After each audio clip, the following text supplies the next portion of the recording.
Bien, antes de entrar de lleno en la resolución de los circuitos, tenemos que ver una herramienta que es indispensable y es extremadamente útil para resolver justamente los circuitos. Esa herramienta, una herramienta matemática llamada fasor, o el esquema de fasores, o diagrama de fasores. ¿Por qué ocurre esto?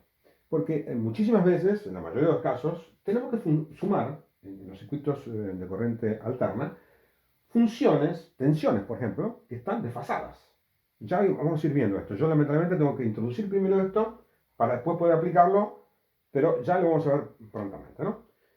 Ustedes imagínense que tenemos que, por lo que dije antes, ¿se acuerdan? En cada circuito se ve un L, un capacitor, desfasa, ¿no?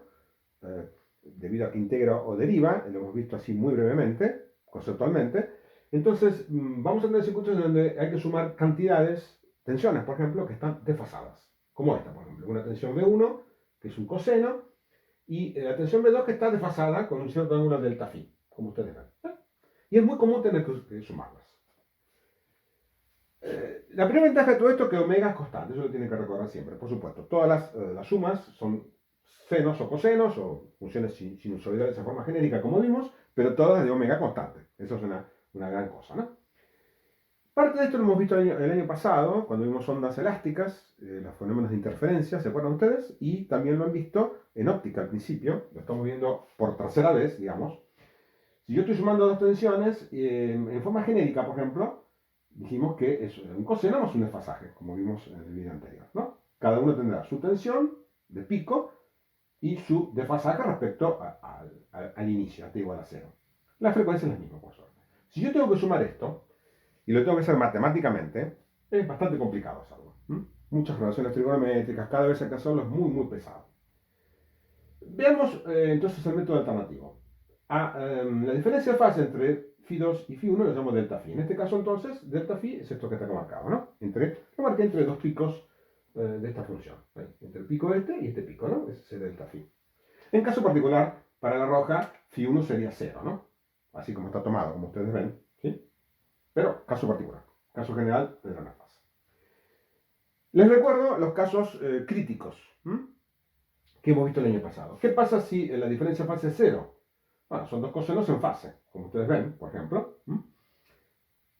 Marco uno en rojo y otro en azul, pero están en fase. Tienen distinta amplitud. Acá parece que es la misma, pero bueno, en general puede ser de distinta amplitud.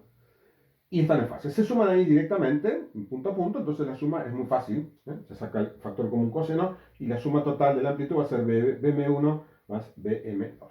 Muy fácil. También es fácil si el delta phi es pi, 180 grados. ¿Qué va a pasar? Están justo en oposición. ¿Se acuerdan ustedes? Esto también lo hemos visto. Y entonces se restan ahí directamente. Esto se llama interferencia constructiva, como ustedes saben, y esto destructiva. En particular, en este caso, que también vamos a estudiar en corriente alterna, se produce la misma interferencia destructiva que se producía en óptica, y el año pasado lo vimos también en ondas elásticas, que es que cuando la amplitud es la misma, máxima, si la diferencia de fases es 180 grados, la resultante ¿cuánto da? 0. ¿Vale? Como ustedes ven, se suman dos funciones desfasadas 180 grados de la misma amplitud, da 0. ¿Y el caso real cuál es? Por ejemplo, un delta phi igual a pi sobre 2 o uno como este. Bueno, ahí habrá que hacerlo más complicado. Es esto. Yo después les voy a mostrar un video de una planilla Excel que hice para que veamos estas funciones del tiempo y vamos a verlo. Y les voy a dejar la planilla a ustedes para que inclusive jueguen con ella para que vean exactamente estas cosas. ¿Sí? Pero bien, eso no es lo que se hace normalmente. Hacer estos gráficos en función del tiempo es muy enojoso, como ustedes se dan cuenta. Y hacer las sumas también. Así que este método, que sería sumar funciones de tiempo, no es práctico, ni menos para ingeniería. Si para física no es práctico, imagínense para un ingeniero, ¿no? Bueno, entonces, por suerte, la matemática nos ayuda y tenemos un método alternativo. El método alternativo es justamente definir lo que es un fasor.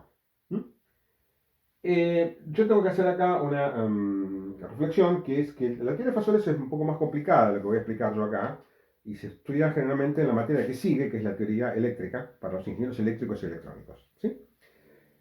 Para lo que es física 2 ya es suficiente con esta aplicación. Es muy, muy básica. En realidad, el fasor es como si fuera un vector, pero no es un vector, no es que una magnitud tenga esta dirección, sino que es como un vector que gira con velocidad angular constante, gira en el plano, y fíjense, si gira en el plano con velocidad angular omega, la proyección sobre el eje X, por ejemplo, ¿a qué es igual? es BM por el coseno de omega t. Si este ángulo es omega t, a medida que va girando, supongamos que en t igual a 0 parte del origen, como sería el coseno este rojo, ¿sí? Sería este fasor representaría lo que es B1. Noten ustedes entonces que la proyección que me da, entonces, esta función, que es justamente la función coseno.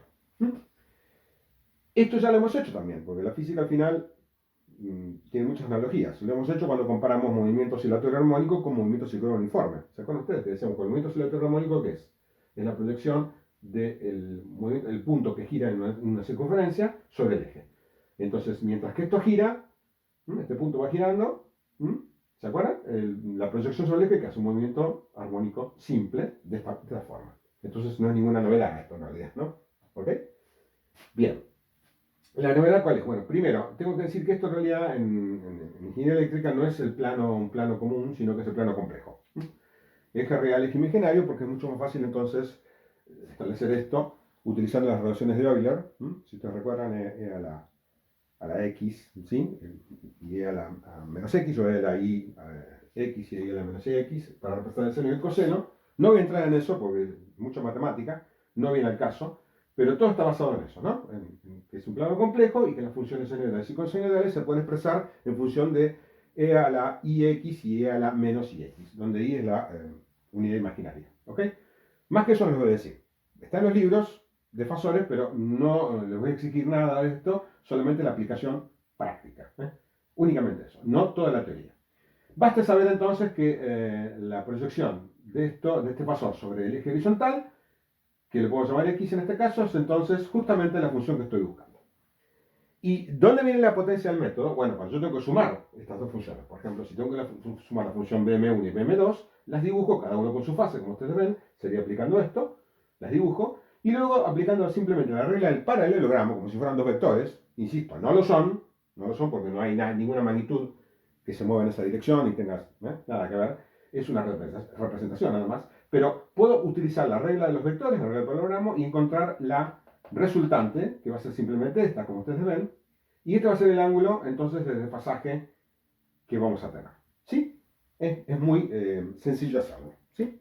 Aplicando geometría básica y un esquema como este. Entonces, sumo B1 más B2, el resultado es B total. La proyección, esta proyección sobre el eje me da justamente esto que estoy acá. B total es la B máxima total, que sería esta, ¿sí?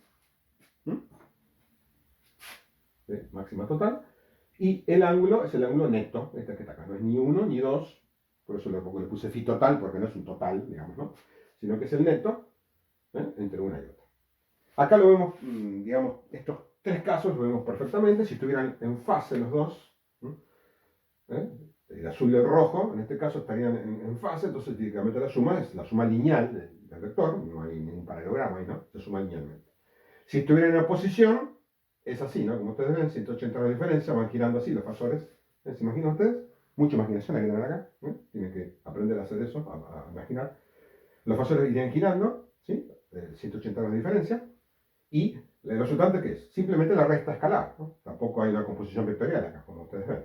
Si son iguales, como estos dos marcadores justos, son iguales, ¿qué va a pasar entonces? El resultado da 0, como ya sabemos.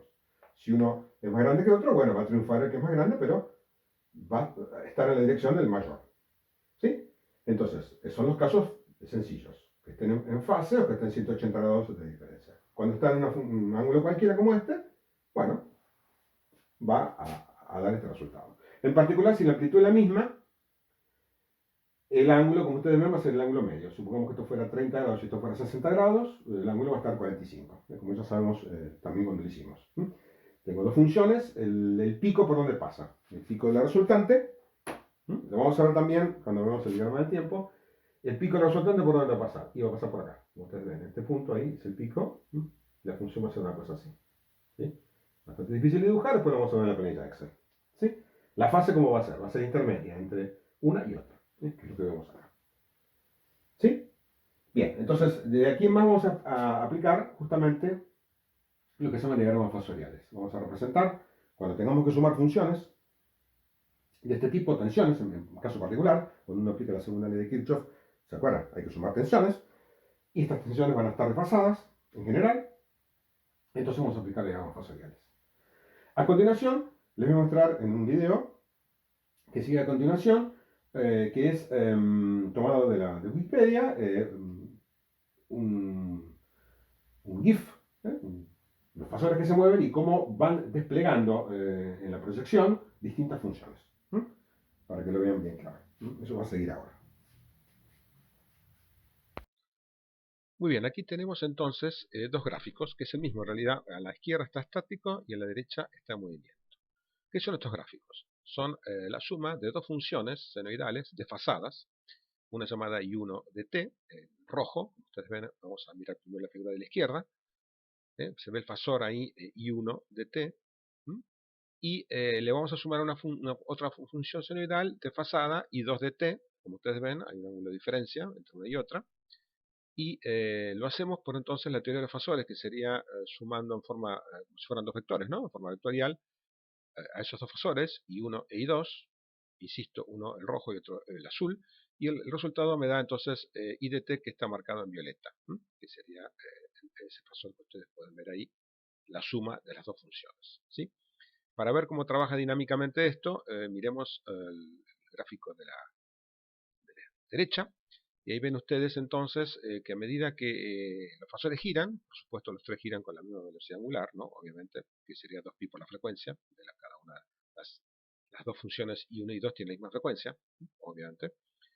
Y entonces ven ahí ustedes que la proyección sobre el eje horizontal de los tres fasores está representado arriba como si fuera la función del tiempo, se proyecta un eje vertical hacia arriba.